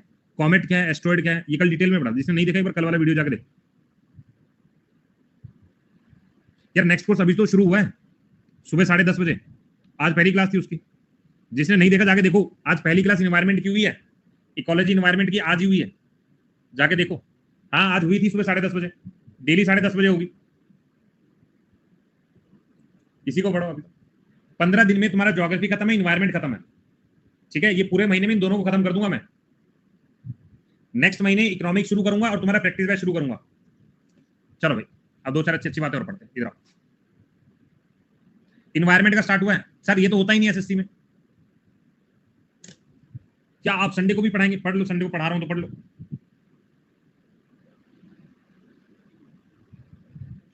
ठीक है, चलो अब ध्यान से सुनो। अब जो फैक्चुअल क्वेश्चन है मैं यहीं से बता दे रहा हूं। सबसे पहले ट्रोपोस्फेयर आता है। ट्रोपोस्फेयर जो है सबसे लोवेस्ट लेयर है अर्थ के एटमॉस्फेयर की, हमने कहा ठीक बात है। 18 किलोमीटर इक्वेटर पर है, 13 किलोमीटर मिड पे है और 8 किलोमीटर पोल्स पे है। ये क्या कह रहा है? ये कह रहा है 8 किलोमीटर यहाँ पे है और 18 किलोमीटर यहाँ पे है, 13 किलोमीटर बीच में आती है, इसके बीच में। तो आपको हल्का सा याद रखना, 10 और 8 हो सकता है, कुछ ज्यादा कोई दिक्कत वाली बात नहीं। आगे आ जाओ। Most of the mass about 70-80% atmosphere जो है हमारे ट्रोपोस्फेयर में होगा। क्वेश्चन क्या पूछेगा कि हमारे जितना भी वायुमंडल है उसकी 80% के आसपास गैसेस ट्रोपोस्फेयर के अंदर है। हमने कहा ठीक है। थिकनेस जो है इक्वेटर पर जो है वो ग्रेटर होगी, because heat rises to a greater height. कह रहे ज्यादा चौड़ाई कहां पे होगी? कह रहे इक्वेटर है, पुश करेगी तो चौड़ाई ज्यादा हो जाएगी। पोल से ठंडा है तो नीचे बैठ जाएंगी। हमने कहा ठीक है। ट्रोपोस्फेयर जहां पे एंड होता है उसको ट्रोपोपोज बोलते हैं। ये पोज वर्ड याद है? हाँ सर याद है। ध्यान से सुनना, 6 डिग्री सेल्सियस पर किलोमीटर पर टेम्परेचर फॉल होता है, गिरता है जब हम ऊपर की तरफ जाते हैं। दोबारा बोलो, मैंने कहा 6 डिग्री सेल्सियस गिरता है पर किलोमीटर के हिसाब से। जैसे तुम पहाड़ों में गए होगे ना, अब जैसे मान लो तुम यहाँ पे हो, सर ठंड है और ऊपर गए ठंड बढ़ गई और ऊपर गए ठंड बढ़ गई और ऊपर गए ठंड बढ़ गई, तो ऐसे ठंड बढ़ती जाती है। कहां तक जाती है? -45 डिग्री तक पहुंच जाती है पोल्स पे, और -80 डिग्री तक जाती है एट ट्रोपोपोज, बिल्कुल ट्रोपोपोज तक जाते जाते। बोलो समझ में आई बात? अब ये टेम्परेचर का लगातार गिरना, इसको बोला जाता है लैप्स रेट। टेम्परेचर का लगातार गिरना इसको लैप्स रेट बोला जाता है। जितना भी बारिश, फोग, तूफान जो भी आता है वो इसी लेयर के अंदर होगा। साइक्लोन आ रहे हैं, एंटी साइक्लोन आ रहे हैं, प्रेसिपिटेशन हो रही है, इसी लेयर के अंदर होगा। ट्रोपोस्फेयर जो है भाई सीजन और जेट स्ट्रीम के कारण बहुत ज्यादा इन्फ्लुएंस रहता है। बारिशें बहुत ज्यादा हैं, ठीक है, तूफान आ रहे हैं, वो इसी लेयर के अंदर होंगे। ट्रोपोपोज जो है वो ऐसी बाउंड्री होती है जो ट्रोपोस्फेयर को स्ट्रेटोस्फेयर से अलग करती है, क्योंकि इस लेयर के अंदर टेम्परेचर कांस्टेंट हो जाता है। क्वेश्चन एक और बन सकता है, किस लेयर के अंदर टेम्परेचर कांस्टेंट होगा? सर ने क्या क्या बोला? चलो आओ मेरे साथ। मैंने कहा मैक्सिमम गैसेज जो है वो किस लेयर में मिलेंगी? मैक्सिमम गैसेज किस लेयर में? सर ट्रोपो में। कितनी? लगभग 75 से 80। 75 से 80। अगर मुझे कोई ये पूछे इक्वेटर पर ट्रोपोस्फेयर की ऊंचाई कितनी होगी, इक्वेटर पर ट्रोपोस्फेयर की ऊंचाई कितनी होगी? लगभग कितना ऊंचा? लगभग 18 किलोमीटर ऊंचा। हम ये कहते हैं टेम्परेचर का लगातार गिरना, फॉल ऑफ टेम्परेचर, इसको क्या कहा जाता है? टेम्परेचर का लगातार गिरना, इस रेट को क्या कहते हैं? इस रेट को बोला जाता है लैप्स रेट। अगर मैं कहूं 1 किलोमीटर चलूं तो कितना डिग्री टेम्परेचर का फॉल होगा? 6 डिग्री का फॉल होगा। कितने डिग्री का? 6 डिग्री का। वाटर वेपर लगभग कितने किलोमीटर तक मिलते हैं? वाटर वेपर लगभग कितने किलोमीटर तक हमें मिल जाते हैं? कितने किलोमीटर तक? सर ये नहीं पता। 5 किलोमीटर। अभी थोड़ी देर पहले पढ़ाया था मैंने, थोड़ी देर पहले पढ़ाया था। अगर मैं ये कहता हूं ट्रोपोपोज की खास बात क्या है? ट्रोपोपोज की खास बात क्या है? यार ये चीज बड़ी खास है, इसकी क्या खास बात है? क्या खास बात है बताओगे? नहीं बता पाएंगे। कांस्टेंट टेम्परेचर, कांस्टेंट टेम्परेचर, ये आप याद कर लेना। कांस्टेंट टेम्परेचर जो इसकी खास बात है। बोलो बात समझ में आ गई? ठीक है सर। अगर हम कहते हैं जो मैक्सिमम क्लाउड है वो इसी रेंज के अंदर है, जो भी हेलस्टॉर्म है वो इसी के अंदर है, साइक्लोन है इसी के अंदर है, तो मेजर पोर्शन कहां पे होंगे? इसी के अंदर होंगे। ठीक है, नेक्स्ट पे आते हैं स्ट्रेटोस्फेयर। भाई तुम सबको समझ में आ रहा है? क्लाउड नेम क्या होता है? क्लाउड नेम कोलंबस कर लो, ठीक है, कोलंबस कर लो। अलग अलग तरह के पहाड़ हैं। एक बार सारे थम्स अप करो जिनको समझ में आ रहा है कि सर हमको तो समझ में आ रहा है, बता नहीं रहे हैं बस।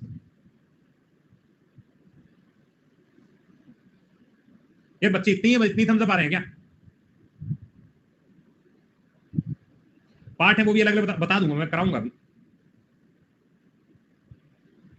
हम बता रहे हैं बस, बिल्कुल बिल्कुल नहीं। 6 बार नहीं, मुझे बच्चे कम लग रहे हैं आजकल। बच्चे जो है कम आ रहे हैं, क्या बात।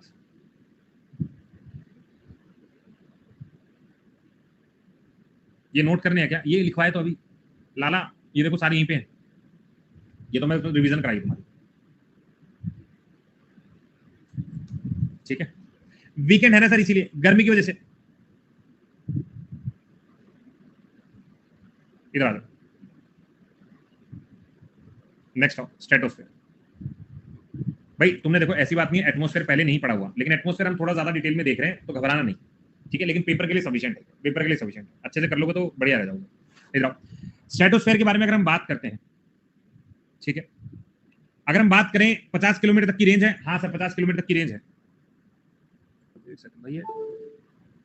50 किलोमीटर तक की रेंज है। हाँ सर समझ में आ गया। चार्जिंग क्यों लग रहा भाई? भाई कोई दिक्कत है इसमें? एक सेकंड,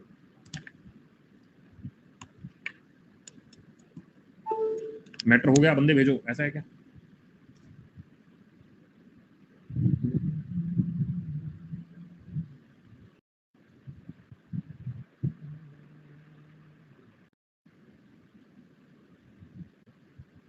ओके चलो इधर आओ। हमने क्या बोला? हमने ये बोला स्ट्रेटोस्फेयर जो है वो 50 किलोमीटर तक की रेंज है। अब ध्यान से सुनना, टेम्परेचर इस लेयर के अंदर कांस्टेंट रहता है सम डिस्टेंस तक। उसके बाद जैसे ही ओजोन का लेयर आता है टेम्परेचर बढ़ना शुरू हो जाता है। रेडिएशन को एब्जॉर्ब करते हैं तो टेम्परेचर बढ़ेगा। ऑलमोस्ट जो है यहाँ पे क्लाउड नहीं होते, फ्री फ्रॉम क्लाउड है, एरोप्लेन्स के लिए काफी बढ़िया माना जाता है। उसके बाद समटाइम्स साइरस क्लाउड जो है यहाँ पर पहुंच जाते हैं, क्योंकि बहुत ऊपर तक जाते हैं, तो हल्का सा इसको याद करने की नीड नहीं है। चलो यहां से पढ़ो, हमने कहा स्ट्रेटोस्फेयर। इधर आओ, इधर आओ, इधर इधर, स्ट्रेटोस्फेयर के बारे में। स्ट्रेटोस्फेयर, स्ट्रेटोस्फेयर में टेम्परेचर बढ़ता है या घटता है? टेम्परेचर बढ़ेगा या घटेगा?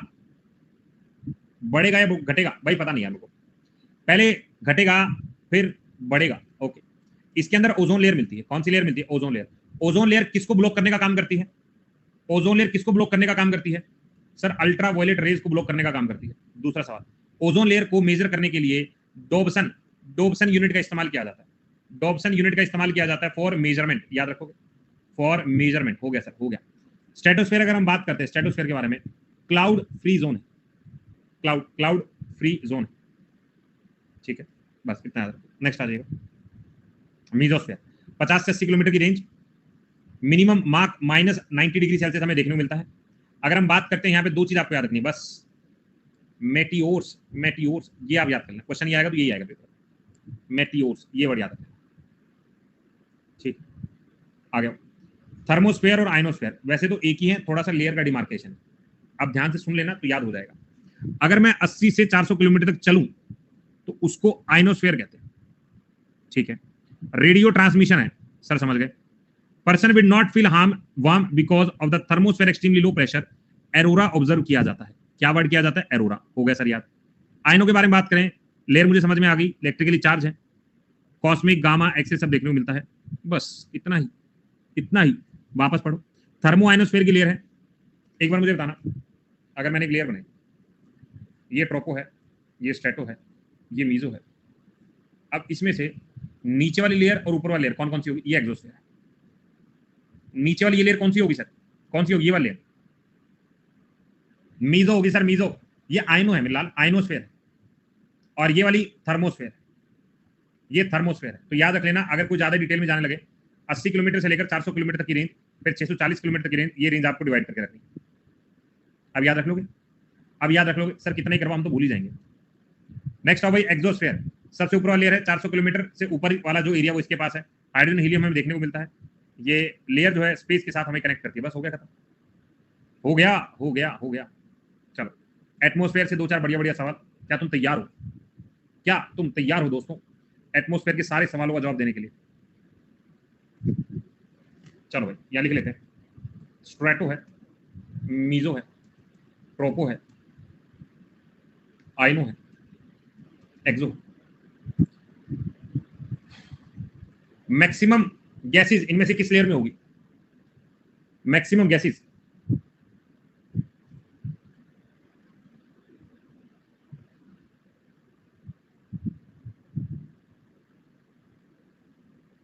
ठीक है, बढ़िया, छा गए। ओजोन लेयर इनमें से किस लेयर में मिलेगी? ओजोन,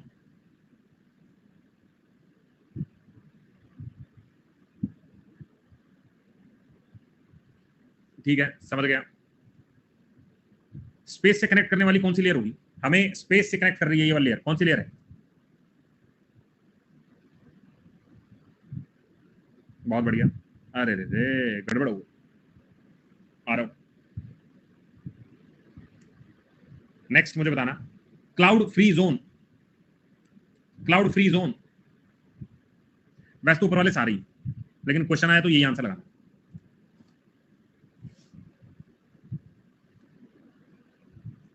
नेक्स्ट, एरोरा बोरलिस हमें कहां देखने को मिलेगी? एरोरा बोरलिस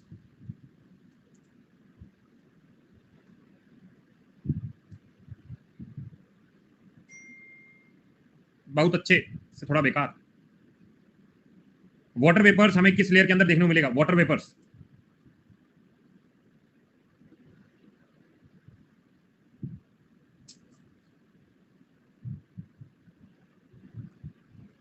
मेटियोर्स हमें किस लेयर के अंदर देखने को मिलेगा? उल्का पिंड किस लेयर के अंदर? बहुत गलती कर रहा है, बहुत गलती कर रहा है।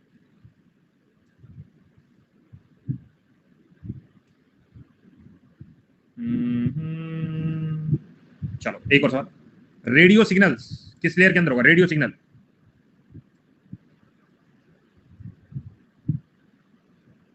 चलो हो गया है मेरे तो याद सजना। चलो हो गया, ठीक है सर। फिर से एक बार पूछिए, जल्दी से पूछ तो लिया मैंने, कितनी बार पूछे? पोल नहीं आ रहा, चलो एक दो सवाल का आंसर हो जाए। पोल नहीं आ रहा।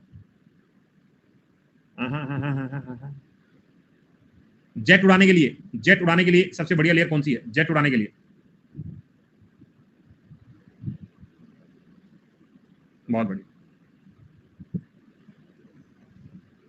चलो अब सबको याद हो गया कि नहीं हुआ?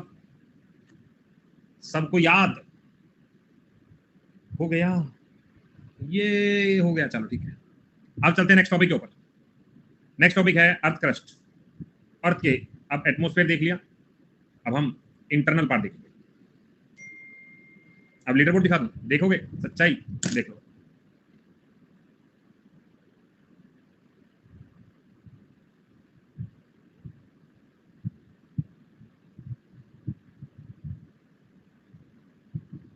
छुट्टी नहीं, पढ़ाई की जाएगी, एक बार पढ़ाई की जाएगी। अभी हम अर्थ का इंटरनल स्ट्रक्चर जानने की कोशिश करेंगे।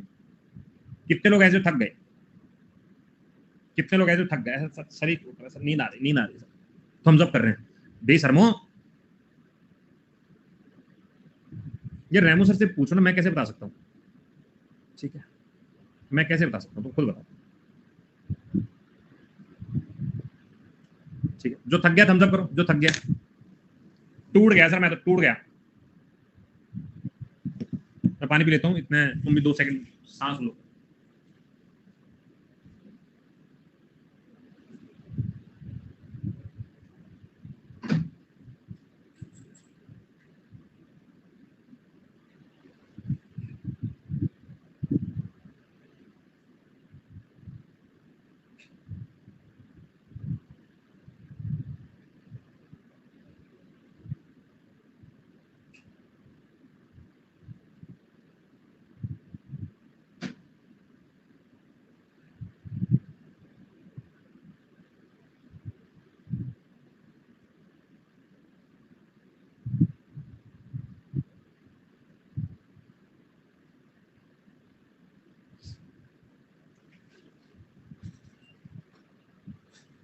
क्या भैया ये थकान वाले इतने सारे थम्स अप कैसे कर रहे हैं? भाई तुम तो ज्यादा थक गए हो। मैं तो गलती से क्या गया, थकान वाले थम्स अप करो। इतने बच्चे नहीं जितने थक गए हो तुम। चलो मैं समझ गया, समझ गया कि अब हम करें। अब तो मजा ही आएगा, अब तो पढ़ने में और मजा आएगा। थकान में पढ़ाई का अलग ही मजा आता है। आओ जरा देखो जी, हमारे पास 3 लेयर है, 3 लेयर क्रस्ट है, मेंटल है, एंड कोर है। 3 लेयर, ध्यान से सुनना समझना। इधर आ जाओ, सही कह रहे हो, जितने बच्चे हैं उससे थकान चढ़ी हुई है। अब इस डायग्राम को पहले समझ लो। हमने बोला सबसे पहले एक होता क्रस्ट, एक होता अपर मेंटल, एक होता लोअर मेंटल, एक होता आउटर कोर, एक होता इनर कोर। अब ध्यान से समझते जाना जो मैं चीजें बताऊं, इसको हम अपने हिसाब से ड्रॉ करेंगे।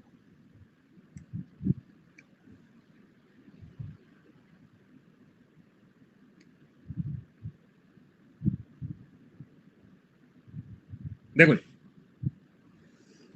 अगर हम बात करते हैं यहाँ पे लेयर्स के बारे में, तो सबसे पहले एक लेयर आती है जिसको हम क्रस्ट बोलते हैं। उसके बाद मेंटल आता है, मेंटल बड़ी लेयर है, ये हमने बड़ा लेयर बना दी मेंटल। मेंटल के दो पार्ट हैं, अपर और लोअर। फिर आता है आउटर कोर और इनर कोर। ठीक है सर, समझ गए। सबसे पहले हमने क्या लिखा, हमने लिखा ये लेयर को क्रस्ट बोलते हैं, क्रस्ट। इन दोनों लेयर को मेंटल बोलते हैं और अंदर वाले लेयर को कोर बोलते हैं। सबसे पहली चीज, यहां पे समुद्र है। अब मुझे एक चीज बताओ, समुद्र का क्रस्ट जो लेयर है वो ज्यादा मोटी होगी या पतली होगी? बेसिकली जमीन ही तो है। देखो यहां पे पानी भर गया, यहां पे क्या है, पानी, यहां पे पानी। अब जहां पे पानी होगा वहां पे लेयर तो पतली हो जाएगी ना, तो हमेशा ध्यान रखना जो क्रस्ट की लेयर समुद्र की होगी वो पतली होगी। यानी एकदम क्रस्ट जो होगा ओशन का वो पतला होगा। ये साइड में लिख दिया हमने। अब थोड़ा आ गया। अब हमने कहा ये अपर मेंटल है, ये लोअर मेंटल है, तो ये आउटर कोर है और ये इनर कोर है। ठीक है, ये क्रस्ट है, हम समझ गए। सबसे पहले आप लेयर समझिएगा कि एक लेयर है जो क्रस्ट को कवर करती है और मेंटल का थोड़ा सा हिस्सा कवर करती है। एक लेयर है जिसको हम कहते हैं कि जिसके ऊपर हम अपना खाना पीना ये सब ग्रो करवा रहे हैं, जो सबसे पहली वाली लेयर आती है क्रस्ट का और मेंटल का थोड़ी सी लेयर ले लो, इसी को हम क्या कहते हैं, इसी को लिथोस्फीयर कहते हैं। ठीक है सर। अब ये मेंटल की जो लेयर दिखाई दे रही है ना, ये मेंटल की लेयर थोड़ी ज्यादा है, डायग्राम में कम दिखाई दे रही है, इसको बोला जाता है एस्थीनोस्फीयर। एस्थीनोस्फीयर। थोड़ा आ गया। अब हमको दिखाई देती है यहां पे एक और लेयर, ये लेयर मेंटल को कवर करेगी, इसको बोला जाता है मीजोस्फीयर।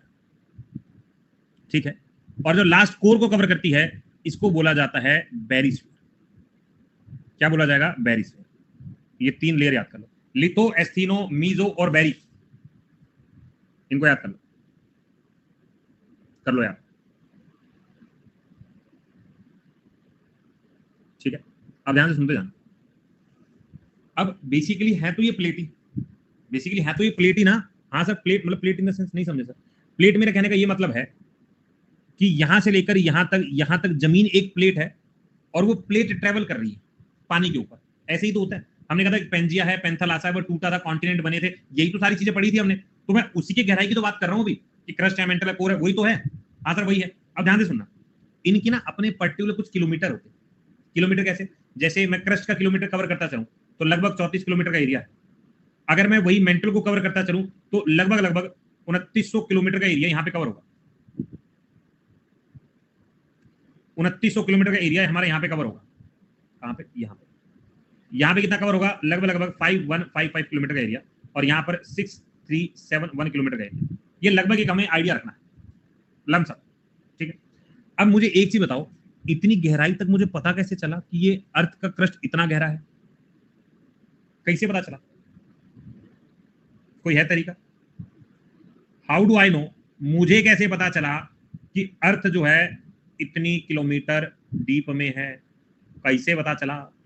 क्योंकि आज तक जो सबसे बड़ा ट्रायल हुआ है वो 12 किलोमीटर डीप में गए, ये मैक्सिमम है, इससे नीचे हम नहीं गए। जादू। देखो दो तरह के तरीके होते हैं, एक होता है डायरेक्ट और एक होता है इनडायरेक्ट।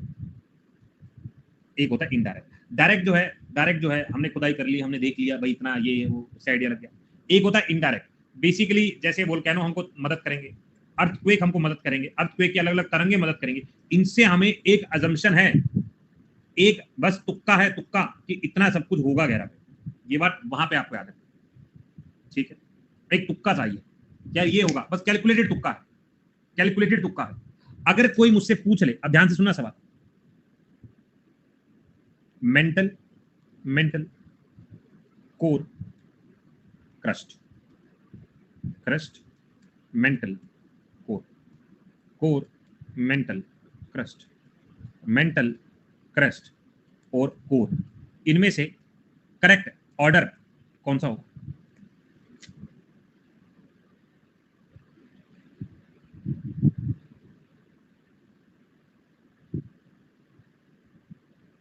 बहुत ना इंसाफी है, बहुत ना इंसाफी है।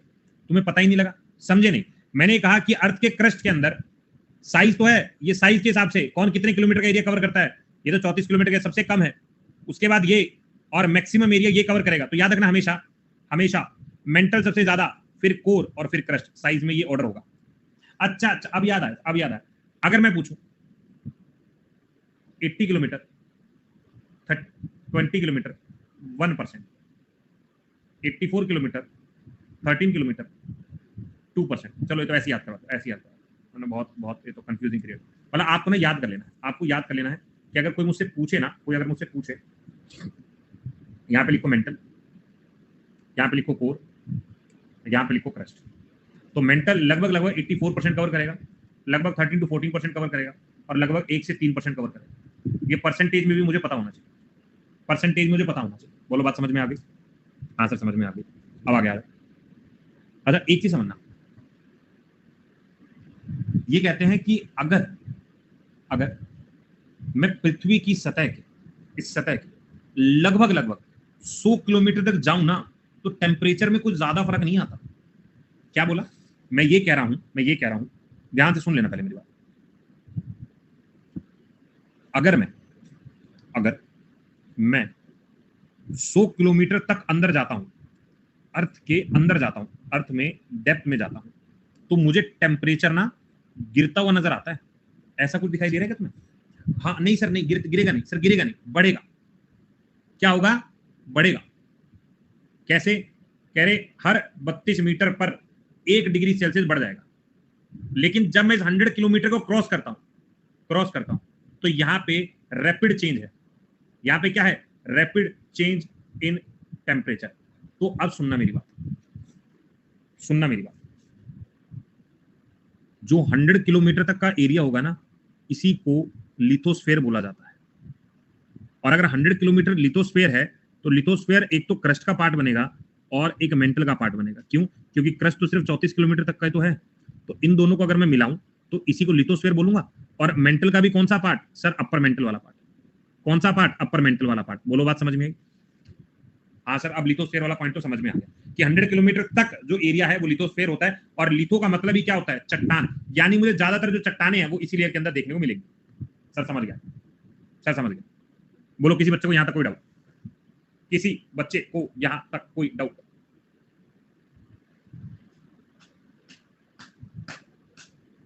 बत्तीस मीटर ही है वो, मीटर ही। 34, अगर 32 किलोमीटर लिखो, क्रस्ट तो एकदम से क्रॉस कर जाएंगे। अब अगला पॉइंट, मैंने तुम्हें एकदम ज्यादा गहराई में लेके जा रहा हूं, लगता है भाई तुम समझ पा रहे हो? हेलो दोस्तों, क्या तुम समझ पा रहे हो? ऐसा लग रहा है कोई एकदम गहराई वाली बात हो गई। ठीक है, क्योंकि आगे आगे और गहराई वाली बातें शुरू होंगी हमारी। अब आगे आओ, समझ पा रहे हैं? ठीक। अब एक चीज बताओ, पृथ्वी के अंदर इतनी बड़ी चट्टान रखी है, ये लिथोस्फेयर है पूरा, ये लिथोस्फेयर है, चट्टान रखी पड़ी है, लिथोस्फेयर। अब यहां पर क्या है? एक तो प्रेशर बहुत ज्यादा है, ऊपर से टेम्परेचर भी बढ़ रहा है।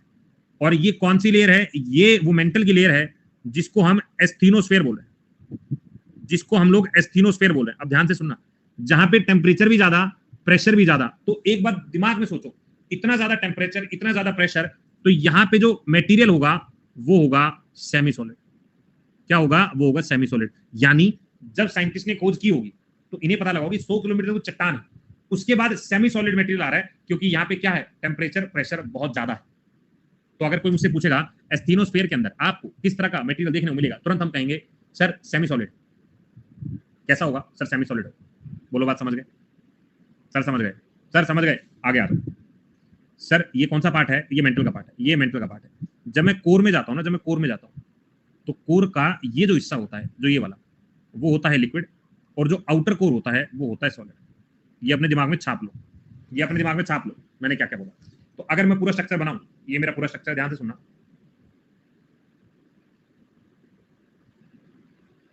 ये है crust, upper mantle, lower mental, बहुत ज्यादा बन गया, एक डब्बा ज्यादा बन गया, आउटर कोर, इनर कोर, इसको हटा दो। यहां पे मटेरियल होगा सॉलिड, यहां पे मटेरियल होगा लिक्विड, यहां पे इस लेयर के अंदर सेमी लिक्विड, सेमी सॉलिड बोल सकते हैं, सेमी सॉलिड, और यहां पे होगा सॉलिड। भाई बोलो, इतनी सी बात समझे? इतनी सी बात समझ गए? अब मैं ये क्यों कह रहा हूं, मैं क्यों समझाने की कोशिश कर रहा हूं, क्योंकि अर्थक्वेक में काम आएगा ये वाला। भाई तुम्हारे थम्स अप देख के लग रहा है कि अब मैं जबरदस्ती बस बोल रहा हूं और तुम कह रहे हो सर समझ नहीं आ रहा है। ठीक है, अब वापस से आओ, वापस से इसी पॉइंट पर। अब मैं ये कहता हूं, जब भी मैं ऊपर से लेके नीचे जाऊंगा तो हमेशा क्या याद रखोगे, डेंसिटी बढ़ेगी, हमेशा डेंसिटी बढ़ेगी। और यहाँ पे डेंसिटी बढ़ती बढ़ती कितना चल जाएगी सर, 13.5 डेंसिटी यहाँ बढ़ेगी। लेकिन मुझसे पूछे एवरेज डेंसिटी ऑफ अर्थ कितनी है, तो 5.5 मुझे याद रखना, 5.5 मुझे याद रखना। ठीक, अब एक और पॉइंट, एक और दिलचस्प पॉइंट, जब भी मैं एक लेयर से दूसरी लेयर में जाऊंगा तो यहाँ पे डिसकंटिन्यूटी होगा। क्या होगा, डिसकंटिन्यूटी होगा। इसी डिसकंटिन्यूटी को मैं कोनार डिसकंटिन्यूटी, महो डिसकंटिन्यूटी, रिपीटेड डिसकंटिन्यूटी, ग्यूटेनबर्ग डिसकंटिन्यूटी और लेमन डिसकंटिन्यूटी के नाम से जानता हूं। कुछ कुछ मेरे दिमाग में गया सर, कुछ कुछ चला गया सर। ड्रॉ करके देखें, सियाल, सीमा और निफी, इसको भी ड्रॉ कर लेते हैं।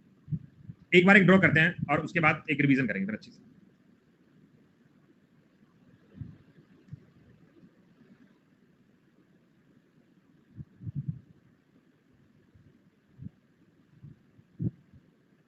चलो सबसे पहले ये कौन सी लेयर है भाई, ये कौन सी लेयर है, एक बार कोई मुझे बच्चा बताएगा कौन सी लेयर है। सर इसको हम क्रस्ट बोलते हैं। ये कौन सा है सर, अपर मेंटल है। ये कौन सा है सर, लोअर मेंटल है। ये कौन सा है सर, आउटर कोर है। ये कौन सा है सर, इनर कोर है। ये हमेशा सॉलिड होगा, ये हमेशा लिक्विड होगा। ये जो लेयर है, ये जो लेयर है सर, ये सेमी सॉलिड है। ये जो लेयर होगी ये सॉलिड होगी। इस लेयर को हम लिथोस्फेयर बोलते हैं। इसके नीचे वाली ये लेयर जो है एस्थीनोस्फेयर है। इसी के नीचे छोटी सी लेयर है मीजोस्फेयर होगी। और लास्ट की जो लेयर होगी इसको हम बेरिस्फेयर कहेंगे। ध्यान सुनो, ये समुद्र और कॉन्टिनेंट के बीच में एक डिसकंटिन्यूटी है, इसका नाम है कोनार्ड डिसकंटिन्यूटी।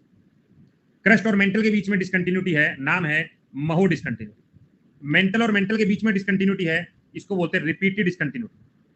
मेंटल कोर के बीच में है, इसको बोलते हैं ग्यूटेनबर्ग्स। और जो लास्ट में है इसको बोलते हैं लेमन डिसकंटिन्यूटी। ये सारी डिसकंटिन्यूटी याद रखो। यहां पर ज्यादा मिलता है सियाल, सिलिकॉन और सिलिका और एल्यूमिनियम। यहाँ पे सीमा है, सिलिका और मैग्नीशियम। यहाँ पे निफी है, यानी निकल और आयरन। ये आपको याद रखने हैं, इनकी कंसंट्रेशन ज्यादा है। लेकिन अगर कोई मुझसे पूछे इस वाले एरिया के अंदर, ठीक है, इस वाले एरिया के अंदर, तो याद रख लीजिएगा ओशन वाले एरिया में सीमा ज्यादा होगा। ठीक है, डिसकंटिन्यूटी क्या होता है, जब मैं एक लेयर से दूसरी लेयर में जाता हूं ना, एक लेयर से दूसरी लेयर में जाता हूं ना, तो वहां पे क्या होता है, वहां पे डेंसिटी में बदलाव आता है, तो उसको डिसकंटिन्यूटी बोलते हैं कि इसकी कंटिन्यूटी टूट गई, वो डिसकंटिन्यूटी है। आर कहां पे, silicon, silica aluminium, silica magnesium, निकल और आयरन। आर क्या लिखा है, आर रिपीटी। ये डायग्राम में है तुम्हारे यार, यहाँ लिखा हुआ है रिपीटी है, महो है, कोनार्ड है, डिसकंटिन्यूटी है, ये सारा लिखा हुआ है। ठीक है भाई, चलो अब इसको कल कंप्लीट करते हैं और कल इंडियन ज्योग्राफी शुरू करूंगा मैं। एक तुम्हारा अर्थक्वेक वाला करवाना है और उसके बाद इंडियन ज्योग्राफी शुरू करूंगा और थोड़ा स्टार्स का बताऊंगा। ठीक है, चलो सबको समझ में आ गया अच्छे से आज क्या हुआ। ठीक है, इसको अच्छे से रिवाइज कर लेना, कल मैं फिर स्टार्ट करूंगा। ओशन वाला बताऊं यार, ओशन में ना मिनरल जो अलग होते हैं। अगर हम अर्थ के बारे में बात करें, क्रस्ट में सियाल है, ओशन में सीमा है, बस। ठीक है, चलो जियो इस महीने खत्म कर दूंगा। विंड बता दूंगा, विंड इतना ज्यादा खतरनाक नहीं है, बता दूंगा आसानी। अब थोड़ा रुक जाना। वीडियो अच्छी लगे तो लाइक, शेयर और सब्सक्राइब करना मत भूलना। याद तो रहेगा ना? चलो चलते हैं, बाय।